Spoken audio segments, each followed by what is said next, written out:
রাহমাতুল্লাহি ওয়া বারাকাতুহু। আজকে আমি আপনাদের মাঝে এমন একটা হাদিস বলবো, যে হাদিসটা আমি শোনার পর আমি রীতিমতো অবাকই হয়ে গেছি। মানে আমার শরীরের বুকের ভিতরটা ধুকধুক করতেছে। মানে আমি ভাবছি যে আপনাদের মাঝে শেয়ার করব।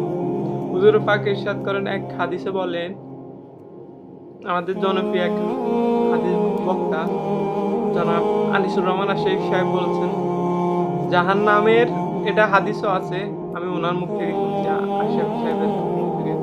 জাহান্নামে একটি স্তরে ছেড়ে দিলে মানুষ বাকি আরেক স্তরে যাইতে প্রায় ৭০,০০০ বছর সময় লাগবে। এবার চিন্তা করেন, আমরা মানুষরা কয় বছর বেঁচে থাকি? ২০, ৪০, ৫০ বছর, ৬০। এখন তো ৬০-৭০ উপর কেউ বেঁচে থাকে। ৭০,০০০ বছর খালি এক সাইড থেকে আরেক সাইডে যাইতে সময় লাগে। এবার চিন্তা করেন না, আমাদের কি এই দুনিয়া থেকে জান্নাতে যাওয়ার ইচ্ছা না জাহান্নামে যাওয়ার ইচ্ছা?